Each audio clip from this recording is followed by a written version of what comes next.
সই বিভূতিভূষণ বন্দ্যোপাধ্যায়। দুপুরে বাসায় শুইয়া আছি, এমন সময় উচ্ছ্বলিত খুশি ও প্রচুর তরল হাস্যমিশ্রিত তরুণ কণ্ঠস্বরে শুনিতে পাইলাম, ও সই, শৈল, ও কেমন আছো, ও সই। পাশের ঘর হইতে আমার ভগ্নী, বিধবা, বয়স ৩০-এর বেশি, হাসির সুরেই বলিল, এসো সই, এসো, বসো, কি ভাগ্যি যে এ পথে এলে। এই তোমার সয়া হাট করতে এলো, নতুন গুড়ের পাটালি শের ২ করে এলো আজ বেনবেলা।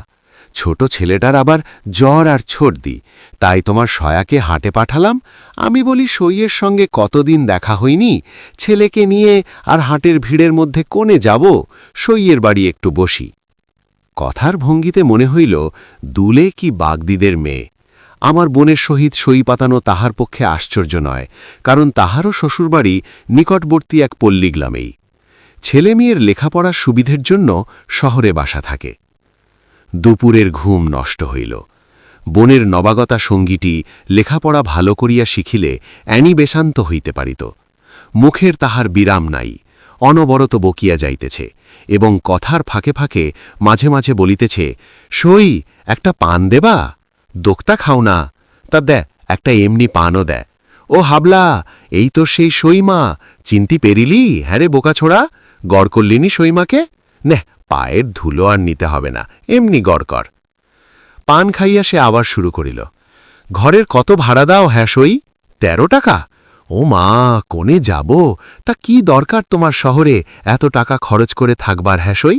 দিব্যি তোমার ঘরডা বাড়িটা রয়েছে গেরামে, আম কাঁঠাল গাছগুলো দেখাও মানে নষ্ট হয়ে যাবে। নেও সই, মেয়ে যেন তোমায় চাকুরি করে নিয়ে খাওয়াবে লেখাপড়া শিখে। বলিয়া সে হাসিয়া লুটাইয়া পড়ে আর কি।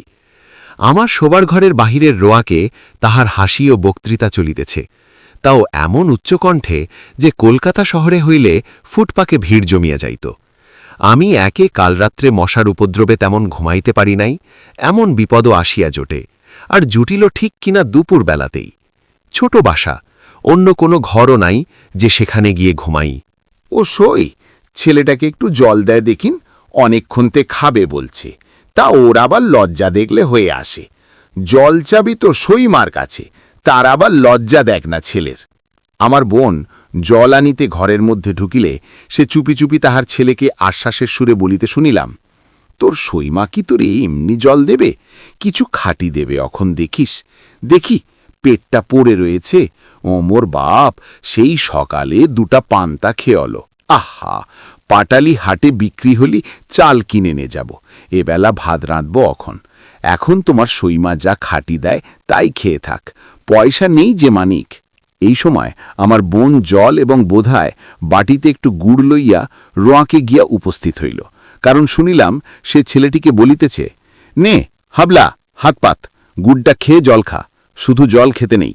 হাবলা ও হাবলার মা যে একটু নিরাশ হইয়াছে, ইহা আমি তাহাদের গলার সুর হইতেই অনুমান করিলাম।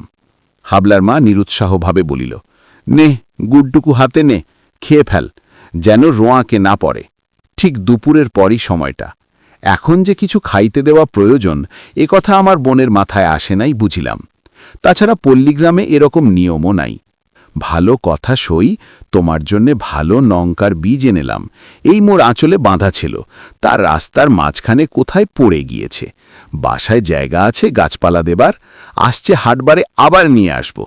এই সময় আমার ছোট ভাগ্নে স্কুল হইতে ফিরিল। টিফিনের ছুটি হইয়াছে, সে সকালে খাইয়া যাইতে পারে নাই বলিয়া ভাত খাইতে আসিয়াছে। ও টুলু, চিনতে পারো তোমার সইমারে? ও মা, এই ছেলে এরই মধ্যে কত বড় হয়ে গিয়েছে মাথায়, গায়েটা কি জামা, বেশ জামাটা। আমার ভাগিনেও এই বয়সেই একটু চালবাজ।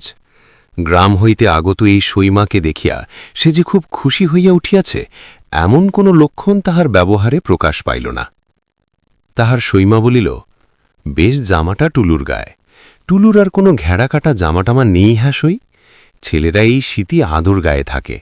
তোমার সয়া এবার অসুখে পড়ে গাছ কাটতে পারিনি, মোটে 10টা গাছে যা রস হয় তাই জাল দিয়ে সের 2.5 পাটালি হয়। হাটরা হাটে পাটালির দর নেই, তার উপর 6 পয়সা 8 পয়সা সের। ওই থেকে চাল ডাল, ওই থেকে সব। গাছের আবার খাজনা আছে। ছেলেটাকে একখানা দোলাই কিনে দেব ভাবছি আজ 3 হাটে।